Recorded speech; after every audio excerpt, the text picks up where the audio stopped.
નમસ્તે વિદ્યાર્થી મિત્રો, અને અગાઉના વિડીયોની અંદર આપણે પાઠ 9 છે એ આપણે શીખી ગયા છીએ. હવે આજના આ વિડીયોની અંદર આપણે કાવ્ય 10 છે ભારત ગૌરવ છે એ આજના આ વિડીયોની અંદર આજે આપણે શીખવાનું છે. હવે આના જે લેખક કવિ છે એ મિથિલી શરણ ગુપ્ત છે. એમનો જન્મ છે 1886માં એમનો જન્મ થયેલો છે ને 1964માં એમનું મૃત્યુ થયેલું છે. આ કવિ છે આની અંદર ભારત ગૌરવ.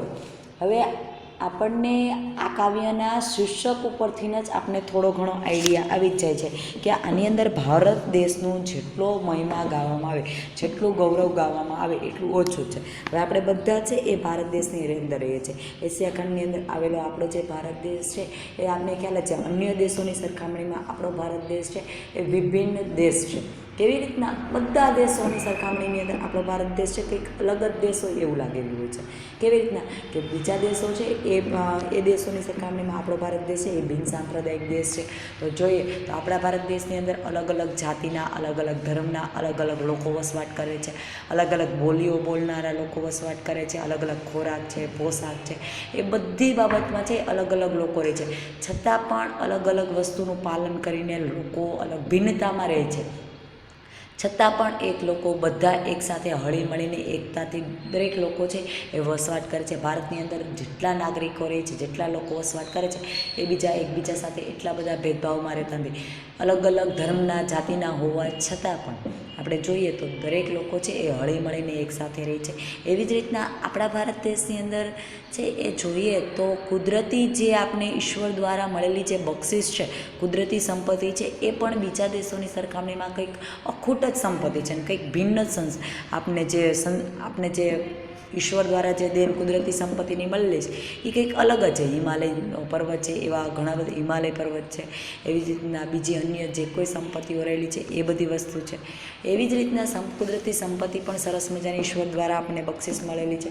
સાથે સાથે ભારતની અંદર આપણે જોઈએ તો ઈશ્વર ભગવાન જે છે એ ભગવાને પોતે અવતાર પણ ભારતની અંદર જ રહેલો છે, લીધેલા છે. કૃષ્ણ છે, રામ છે, એ બધા અવતાર છે એ ભારતની અંદર ભગવાને પોતે છે એ માનવ રૂપ ધારણ કરીને પોતે અવતાર લીધેલો છે. એવી જ રીતના આપણા પવિત્ર જે તીર્થ સ્થળો જોઈએ, વિવિધ જ્યોતિર્લિંગો છે, આ બધી વસ્તુ પણ આપણા ભારત દેશની અંદર રહેલી છે. આપણો ભારત દેશ છે એ સંસ્કૃતિનું ખૂબ જ પાલન કરનારો દેશ છે.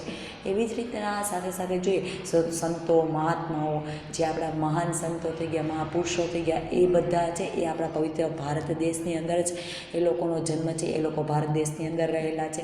એવી સંતોની પરમ પુણ્યશાળી ભૂમિ પણ આપણા ભારત દેશની છે.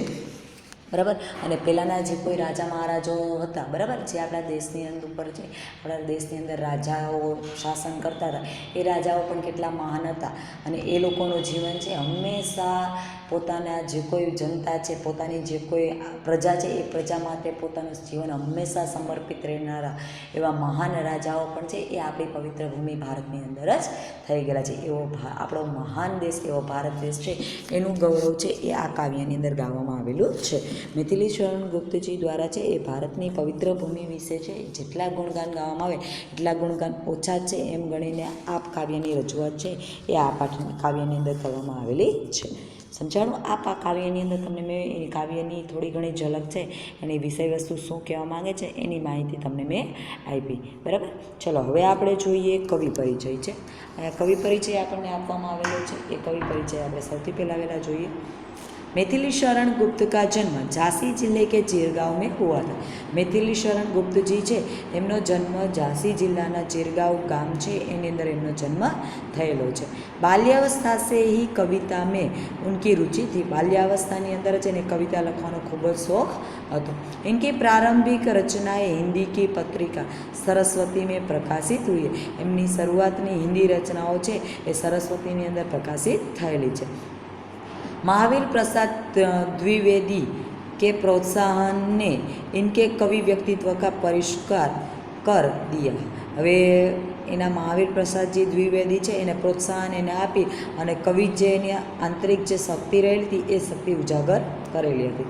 રામ ભક્તિ કે સરોબોર સરાબોર पारिवारिक संस्कारों ने इन्हें राम काव्य लिखने के लिए प्रोत्साहित किया और तत्कालीन राष्ट्रीय परिस्थितियों से प्रभावित होकर इनकी कविताओं में राष्ट्रीय चेतना और स्वदेश गौरव की गूंज सुनाई देंगी। હવે જો એમની રચનાઓની અંદર રામ કાવ્ય છે, રામલીલા જીવનને લગતા કાવ્યો છે એ તો એને લખેલા જ હતા, પરંતુ સાથે સાથે એને રાષ્ટ્રીય ભાવના એનામાં ઉજાગર થાય છે, એને કારણે એને રાષ્ટ્રીય ચેતના અને સ્વદેશી ગૌરવ ગુંજ માટ સુનાઈ દેને લગી, બરાબર। એની રચનાઓ પણ એના દ્વારા ઘણી કરેલી છે। इसी कारण ये राष्ट्रकवि के संबोधन से प्रसिद्ध हुए, एने कारणे ये रचनाओं करवा मांड्या, एने कारणे ये राष्ट्रकविना संबोधनथी प्रसिद्ध थया। भारत भारती, सांकेत, पंचवटी, यशोधरा, विष्णुप्रिया आदि इनकी प्रमुख रचनाएं, आ बधी एमनी मुख्य रचनाओं छे। हिंदी साहित्य एवं शिक्षा के क्षेत्र में अनुपम योगदान के कारण इन्हें 1954 अंदर पद्मभूषण, बराबर, पद्मश्री, पद्मविभूषण और पद्मभूषण आ 3 उपाधि है जे साहित्य जैने क्षेत्रनी अंदर अलग अलग साहित्य क्षेत्र है एने आपवामां आवे छे। अहींया छे ए मैथिली शरण गुप्तने 1954 अंदर पद्मभूषणनी उपाधि मळे छे, उपाधि से अलंकृत किया गया था। राज्यसभा का सदस्य भी मनोनीत किया गया था, राज्यसभाना सदस्य तरीके एने मनोनीत એટલે એને સ્થાન મળેલું હતું, બરાબર। હવે આપણે જોઈએ કવિનો પરિચય। હવે આપણે જોઈએ કાવ્યની અંદર કઈ વસ્તુની રજૂઆત કરવા માંગે છે એ વસ્તુની રજૂઆત જોઈએ। પ્રસ્તુત કાવ્ય ભારત ભારતી से लिया गया। હવે આ કાવ્ય છે એ ભારત ભારતીમાંથી લેવામાં આવેલું છે, जिसमें 3 खंड में देश का अतीत, वर्तमान और भविष्य चित्रे। હવે જેની અંદર 3 ભાગની અંદર છે ભારતનું જે ભવિષ્ય હતું, ભૂતકાળ હતું અને એનું જે વર્તમાન હતું એ તમામ પરિસ્થિતિની વાત છે એ આ કાવ્યની અંદર કરવામાં આવેલી છે। गुप्त जी ने भारत के अतीत का गौरवशाली चित्र प्रस्तुत किया है और इन्हीं विशेषताओं के आधार पर उसे विश्व के सिरमौर पद पर प्रतिष्ठापित किया है। હવે એને છે ભારતનું જે અતીત છે, ભારતનું જે ભૂતકાળ, બરાબર, જે પહેલાંનો સમય હતો, પહેલો એ સમય દરમિયાન ભારતની અંદર ક્યાં રાજા મહારાજાઓ થઈ ગયા, ત્યાંની પરિસ્થિતિ કેવી હતી, કેવા લોકો વસવાટ કરતા હતા, કે રીતનું ભારતની સંસ્કૃતિ રહેલી હતી, એ બધી વાતની રજૂઆત છે એ કવિ દ્વારા કરવામાં આવેલી છે। અને ભારતની જે સભ્યતા રહેલી છે, संस्कृति रहेली है एनु गौरव पण आनी अंदर गावामां आवेलुं छे। इसके साथ साथ आर्यों के महान जीवन आदर्शों का चित्रण किया गया। हवे ए समय दरमियान जे कोई राजा महाराजाओ थई गया था, ए राजा महाराजाना जीवन छे, आर्यो जे हता ए आर्योना जीवन छे ए केटला महान हता, ए पोते केटला महान हता, एना द्वारा केटला महान कार्यो करवामां आवेला हता, पोते देश माटे केटला निष्ठावान हता, केटला प्रामाणिक हता, ए लोकोना जीवन केटला आदर्श जीवन हता, उच्च जीवन हता एनी वात छे। अने पोते परोपकारी जीवन व्यतीत करता हता, अन्य माटे जीववानी वात करता हता, पोतानो कोई लाभ जोया वगर अन्य माटे छे मरी मीटवानी तैयारी राखनारा एवा महान राजाओनी वात छे ए आ काव्यनी अंदर करवामां आवेली छे। बराबर, आ आपणे कवि परिचय अने पाठनी विषय वस्तु जोई लीधी। चलो हवे आपणे आवे छे अहींया जुओ आवे छे काव्यनी शरूआत थाय छे। बराबर, हवे आ जे काव्य छे एनी अंदर आपणे एक एक लीटी वांचता जईए अने एनी समजूती मेळवता जईए। बराबर, समजाई गयुं अहींया सुधी बधाने? चलो रेडी। हवे आपणे अहींया पहेला तो हूँ जे काव्य छे ए वाँचुं छुं अने एनी समजूती आपूं छुं। जो हवे पेलुं वेलुं आपेलुं छे, भूलोक का गौरव प्रकृति का पुण्य लीला स्थल का फैला मनोहर गिरी हिमालय और गंगा जल जहाँ। हवे जो आनी अंदर छे ए तमने अहींया आपेलुं ज छे, भूलोक एटले पृथ्वी पर बसा हुआ संसार। बराबर, एनी पछी आपेलुं छे पुण्य लीला स्थल। बराबर, गौरव एटले सन्मान प्रतिष्ठा, भारतनुं सन्मान, भारतनी प्रतिष्ठा आ काव्यनुं शीर्षक छे, पद्य छे, एनी अंदर ए वस्तु कहेवा मांगे छे। पुण्य लीला स्थल एटले पवित्र क्रीडाभूमि। बराबर, भारतनी जे पवित्र क्रीडाभूमि तरीके ओळखे छे ए वस्तु छे। पछी जे आपेलुं छे मनोहर एटले के मन को हरने वाला, मनने गमे एवी वस्तु छे। अने उत्कर्ष शब्दनो अर्थ थाय छे उन्नति। बराबर, एनी वात छे ए आ काव्यनी अंदर उन्नति आ शब्दनो अर्थ थाय छे। हवे आ जे लीटी आपेली बे लीटी छे एमां पहली बे लीटी है एनो अर्थ एम कहवा मांगे छे कि ए स्थान क्या है जेना पर दुनियाने गर्व है। ए जग्या एवी तो वળી कई जग्या एवी रहेली है कि जेनी अंदर दुनियाना जेटला लोको छे ए बधा लोकोने गौरव थई रह्युं छे। अने जे प्रकृतिनी पवित्र क्रीडाभूमि है अने ज्यां प्रकृतिनी जे कोई सौंदर्य है ए खूब ज अखूट प्रकृतिनो सौंदर्य है ए देशनी अंदर रहेलो छे, ए जग्याए रहेलो छे, एवी जग्या क्यां छे? ए स्थान त्यां ज છે, જ્યાં હિમાલય પર્વત છે અને ગંગા નદી વહી છે.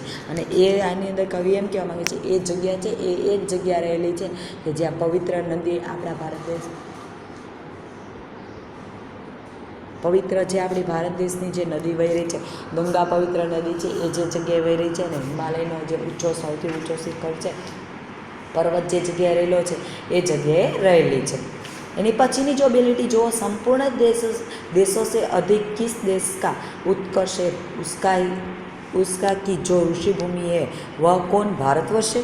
હવે શું કહે છે, દુનિયાના બધા દેશોમાં સૌથી વધુ શ્રેષ્ઠ દેશ કયો છે કે એ દેશ બીજો કોઈ નહીં પણ ઋષિભૂમિ ભારતવર્ષ જ છે. હવે આપણે બધાને ખબર છે કે આપણા ભારત દેશની અંદર કેટલા મહાન ઋષિમુનિઓ થઈ ગયા છે, તપસ્વીઓ થઈ ગયા છે કે જે લોકો દ્વારા છે એ પોતે ભગવાનની એટલી બધી આરાધના કરીને ઈશ્વરને છે એને પણ ધરતી ઉપર લાવવા માટે મજબૂર કરેલા એવા મહાન સંતો છે, મહાપુરુષો છે, એ બધા લોકો આપણા ભારત દેશની અંદર થઈ જ ગયા છે. અત્યારે આપણે જોઈએ તો જેટલા પણ ઘણા સત્તાધાર છે, પરબ છે, સંત આપાગીગા છે, સંત દેવીદાસ છે, પછી કચ્છની અંદર જુઓ તો જેસલ જાડેજો છે, જેસલ જાડેજો છે, બરાબર, પાનબાઈ છે. આવા ઘણા બધા સંતો છે એ આપણી ભારતની પવિત્ર ભૂમિની અંદર જન્મેલા છે અને એ લોકોના એટલા સત્કર્મો થયેલા છે એને કારણે ભારત વર્ષ છે અત્યારે આપણે એની ઉપર ખૂબ જ ગૌરવ છે અનુભવીએ છીએ. એની પછીનું આપેલું છે કે હા વૃદ્ધ ભારતवर्षी संसार का सिरमौर है ऐसा पुरातन देश कोई विश्व में क्या और है. હવે જો આની સિરમોર છે એનો અર્થ થાય છે સરદાર, બરાબર, અથવા શ્રેષ્ઠ થાય છે. અને એની પછી જે શબ્દ આપેલો છે એ પુરાતન એટલે બહુ જ પુરાના એટલે કે પ્રાચીન સમયની વાત કરવામાં આવેલું છે. ભવભૂતિનો અર્થ થાય છે સંસાર કા વૈભવ, સંસારનો જે વૈભવ છે એની વાત કરવામાં આવેલી છે. અને ભંડાર એટલે ખજાનો, બરાબર, વિધિ એટલે બ્રહ્મ. હવે અહીંયા વિધિ એટલે બ્રહ્મા છે કે જેને સૃષ્ટિની રચના કરવાવાળા દેવતા છે એને આપણે બ્રહ્મા કહીએ છીએ, એની વાત છે એ આની અંદર કરવામાં આવેલી છે. નર એટલે મનુષ્ય, બરાબર. હવે આ જે બે લીટી મેં વાંચી છે, બરાબર, આ વૃદ્ધ ભારતवर्षी संसार का सिरमौर है ऐसा पुरातन देश કોઈ વિશ્વ મેં ઓર કોઈ, આનો અર્થ થાય છે હાથે, આનો કહેવાનો ભાવાર્થ એ વસ્તુ થાય છે કે હાથે વૃદ્ધ ભારત વર્ષ દુનિયાના બધા દેશોમાં શ્રેષ્ઠ દેશ છે.